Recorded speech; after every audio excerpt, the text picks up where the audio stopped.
کہ جو سب سے بڑا ایک کیل ان کی تخت کو الٹنے میں تھا وہ یہی کیل تھا جو ٹھوکا گیا تھا کہ اس آدمی نے ہمت کیسے کی کہ اس نے اقوام متحدہ میں لا الہ الا اللہ بولا. پاکستان کا مطلب کیا؟ آزادی کا مطلب کیا؟ تیرا میرا رشتہ کیا؟ مرد مسلم، مرد اسلام، عمران خان زندہ باد. خان صاحب کی خاصیت صرف پاکستانی نہیں مانتے، ساری دنیا مانتی ہے. جب فلسطین میں یہ جینوسائیڈ شروع ہوا، نسل کشی، جس قسم کا ظلم اور بربریت ہے، ابھی میں نمبرز دیکھ رہی تھی، 32,000 فلسطینی مسلمان اس وقت شہید ہو چکے ہیں، جن میں سے آدھے سے زیادہ بچے ہیں. ایک فلسطینی نے اسٹیٹمنٹ کی کہ اگر آج کاش عمران خان جیل میں نہ ہوتے تو وہ ہمارا کیس لڑتے. اور اس کی مینیفیسٹیشن میں آپ کو بتاؤں، میری والدہ بہت بلیو کرتی نظر لگنے میں. شاہد خان صاحب کو نظر ہی لگ گئی تھی 25 ستمبر 2019 میں، جب ترکی نے اور پاکستان نے نیو یارک میں ایک ایونٹ ہوسٹ کیا تھا. وہ پہلا ایونٹ تھا دنیا میں ہیٹ سپیچ اور اسلاموفوبیا کے خلاف، کیونکہ اس کی جو بدشکل مینیفیسٹیشنز ہیں، اور میرے آپ کے جو غریب یا مالدار بھائی بہن ہیں یورپ میں، امریکہ میں، مشرقی، مطلب ساری دنیا میں، ان کو یہ عذاب برداشت کرنا پڑتا ہے. خاص کر 9/11 کے بعد ہماری بہنوں کے حجاب پھاڑے گئے، سکھ برادری کے لوگ جو دور دور سے مسلمان نہیں ہیں ان کو مارا گیا. ان کے قوانین ایسے بنے ایک خاص ملک میں جس میں اگر مسلمان کی اگر ایک نان مسلمان کی 1 سال کی سزا تھی تو مسلمان کی 3 سال کی سزا تھی. اگر کسی نے کسی کو مار دیا تو اگر مارنے والا مسلمان تھا تو وہ ٹیررسٹ تھا، لیکن اگر وہ نان مسلم تھا تو وہ مینٹلی ڈیرینج تھا، یا وہ ڈینجرس انڈیویجول تھا، یا مس گائیڈڈ تھا. اسلاموفوبیا کا لب لباب یہ ہے کہ ہمارا دین نعوذ باللہ، جس کا اسلام سلم سے لفظ نکلا ہے، اسلام اور ٹیررزم، اسلام اور دہشت گردی، اسلام اور تشدد ایک ہی چیز ہے. ہمارے مردوں کو جن کی داڑھی ہو یا پگڑی پہنے ان کو ٹیررسٹ کہا جاتا ہے کہ جی بچے اٹھا کے لے جاتے ہیں. ان باتوں کے ساتھ ہم بڑے ہوئے ہیں، یہ ہم نے دیکھا. میں نے 10 سال یورپ میں گزارے، میرے ساتھ تمیز میں تھے، حیا میں تھے، عزت میں، لیکن آنکھیں تو ہے نا ہماری. میں سوئٹزرلینڈ میں رہ رہی تھی جب انہوں نے اعلان کیا کہ کسی بھی مسجد پہ ہم الاؤ نہیں کریں گے کہ ہم اونچی بنائے کوئی بھی عمارت، کیونکہ یہ میزائل کی طرح لگتی ہے. اب آپ سوچیں، پڑھے لکھے لوگ اس وقت یہ بات ان کو شیوا دیتی تھی.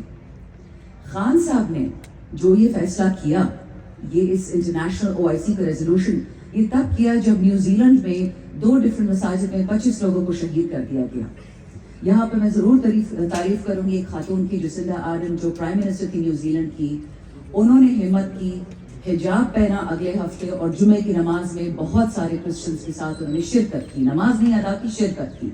اور اس کے بعد خان صاحب نے فیصلہ کیا کہ وہ اس کو لیڈ کریں گے، حالانکہ 52 اور مسلمان ممالک ہیں. اس کی سزا ان کو یہ ملی جو آج آپ دیکھ رہے ہیں، تمام PTI ورکرز کو بھی، کیونکہ ان کو جس چیز سے نفرت ہے وہ ہے پولیٹیکل اسلام.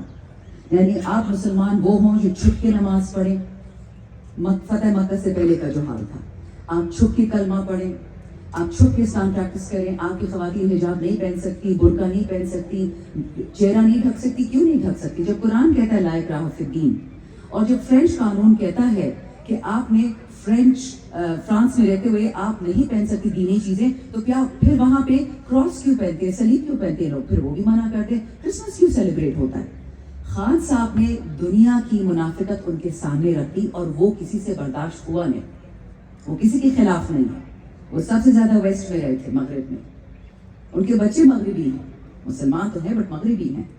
تو اس لیے آئی تھنک میں تو شکر ادا کرتی ہوں. 2 ہم ایک تکلیف سے اس وقت بہت گزر رہے ہیں، لیکن شکر اس لیے کرتے ہیں کہ ہم خان صاحب کے وقت میں پیدا ہوئے. وہ ہمارے لیڈر تھے، ہیں اور رہیں گے.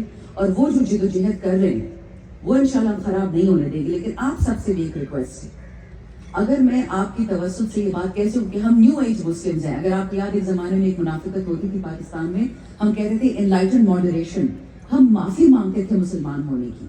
وہ ہم نہیں کریں گے، لیکن یہ ہم ضرور کریں گے کہ اس ملک میں ہمارے قائد اعظم رحمۃ اللہ علیہ نے جو سفید رنگ ڈالا اس جھنڈے میں مذہبی اقلیتوں کے لیے، ہم تہیا کریں گے کہ جو عزت ہم دنیا سے مانگتے ہیں مسلمانی کے لیے،